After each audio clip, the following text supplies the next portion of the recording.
नमस्कार। Hindu science YouTube च्यानलको यो नयाँ भिडियोमा तपाईलाई स्वागत छ। आजको यस भिडियोमा हिन्दू धर्मशास्त्रमा उल्लेख गरिएको 10 अवतार तथा चार्ल्स डार्विनको थ्योरीको बारेमा जानकारी गराउनेछु। भिडियो अन्तिमसम्म हेर्नुहोला। तपाईमध्ये धेरैले इभोल्युसन शब्द सुन्नुभएको छ। इभोल्युसन शब्द सुन्नेबित्तिकै दिमागमा चार्ल्स डार्विनको थ्योरी याद आउँछ होला। यदि मैले तपाईहरुलाई चार्ल्स डार्विन भन्दा हजारौं वर्ष अगाडि नै हाम्रो हिन्दू धर्मशास्त्रले इभोल्युसनको व्याख्या गरिसकेको थियो भन्दा कस्तो लाग्छ? अचम्म लाग्छ होला, तर यो तथ्य कुरा हो। हजारौं वर्ष अगाडि गरुड पुराणमा भगवान विष्णुको 10 अवतारको बारेमा व्याख्या गरिएको थियो। यसमा मत्स्य अवतारदेखि कलियुगमा हुने कल्की अवतारसम्म पर्दछन्। यी अवतारहरूलाई क्रमबद्ध बनाएर हेर्नुभयो भने मानव सभ्यताको सँगसँगै विकास भएको पाइन्छ। पहिलो चरण जलबाट जीवनको सुरुवात। हिन्दू शास्त्र अनुसार सभ्यताको सुरुवातमा भगवान विष्णुको पहिलो मत्स्य अवतार जुन जलमा भएको थियो। चार्ल्स डार्विनले पनि भर्टिब्रेट्सको पहिलो उत्पत्ति जलबाट सुरु भएको थियो भनेका छन्। डार्विनको अनुसार जल जीवनको निरन्तरताको लागि सबैभन्दा महत्त्वपूर्ण तत्त्व हो र जहाँबाट जीवनको पनि सुरुवात भयो। दोस्रो चरण जीवनको विस्तार पानीबाट जमिनमा। भगवान विष्णुको दोस्रो अवतार कुर्म अवतार। यस अवतारले देवताहरू र असुरहरूलाई अमृत प्राप्त गर्न सहयोग गर्यो। कुर्म अर्थात् कछुवा जुन रेप्टाइल हो। हामी सबैलाई थाहा छ कि कछुवा जमिन र पानी दुवैमा बस्न सक्छ। यसले पानीबाट भूमिमा जीवनको सुरुवातलाई सङ्केत गर्दछ। डार्विनका अनुसार प्राणीहरू पानीबाट निस्केर रेप्टाइल्स र एम्फिबियन पनि यसै युगमा भए। तेस्रो चरणमा भूमिमा बस्न अनुकूल। विकासको अर्को तार्किक चरण भनेको भूमिमा यात्रा गर्ने क्षमता हो। यसलाई प्राप्त गर्न प्रजातिहरूले खुट्टा विकास गर्न थाले।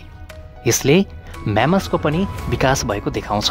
भगवान विष्णुको तेस्रो अवतार वराह अवतार जुन उनले पृथ्वीको रक्षाको निम्ति लिएका थिए। अब तपाईहरूले सोध्न सक्नुहुन्छ किन वराह? हरिण वा प्राणीहरू किन हुन सकेनन्? किनभने वराह स्वाइन फ्यामिलीसँग सम्बन्धित छ, जसको अगाडि दारा हुन्छ र तिनीहरूले अरू प्राणी जस्तै खानेकुरा निल्ने र फेरि निकालेर चपाउने गर्नु पर्दैन, जुन मान्छेसँग मिल्दोजुल्दो छ। यो सुन्दा पनि अचम्म लाग्छ। हिन्दू धर्मशास्त्रमा हजारौं वर्ष अगाडि यस्तो ज्ञानले ठाउँ लिइसकेको थियो। चौथो चरणमा जनावरबाट रूपान्तरण।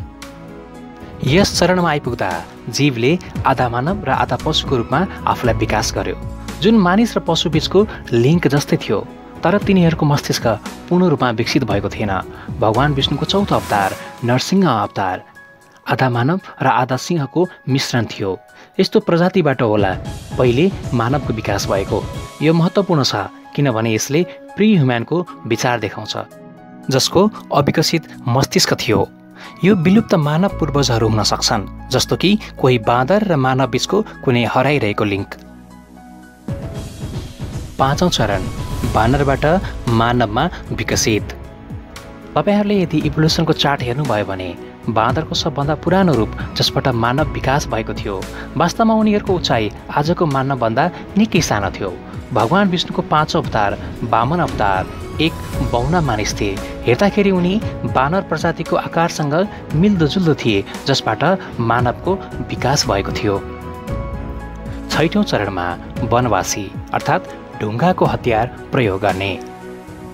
छोटो मानव प्रजाति जस्तो मानवको अन्त्य भएर आदि मानवको विकास भयो, जसले ढुङ्गाको हतियार प्रयोग गर्न थाल्यो। भगवान विष्णुको छैठौं अवतार परशुराम अवतार जो आदि मानव समान थिए।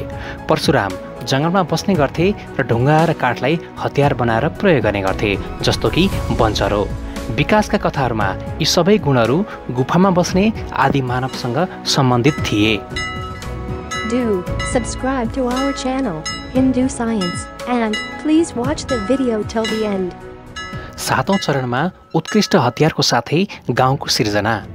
यस चरणमा मानव सिद्ध हुनको लागि विकसित भए र तिनीहरूले सुखभन्दा तपस्यालाई महत्त्व दिन थाले र अरूलाई सम्मान गर्न थाले। भगवान विष्णुको सातौं अवतार भगवान राम जो हिन्दूहरूमाझ परिचित छन्। जसलाई देवताको रूपमा पूजा गरिन्छ, उनले आफ्नो युगमा अधर्मको अन्त्य गरेर धर्मको स्थापना गरे। धनु बाण जस्ता अत्यन्त शक्तिशाली हतियारको प्रयोग उनले सुरुवात गरे।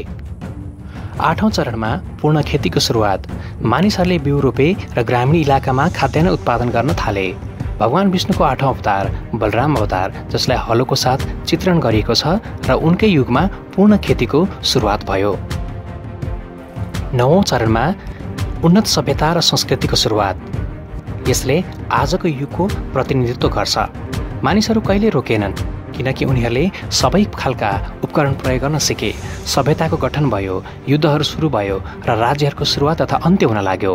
अन्ततः संसार आज हामी यसबाट देख्छौँ। विष्णुको 9औं अवतार भगवान कृष्ण, जसले उन्नत मानव सभ्यताको स्पष्ट प्रतिनिधित्व गर्छन्।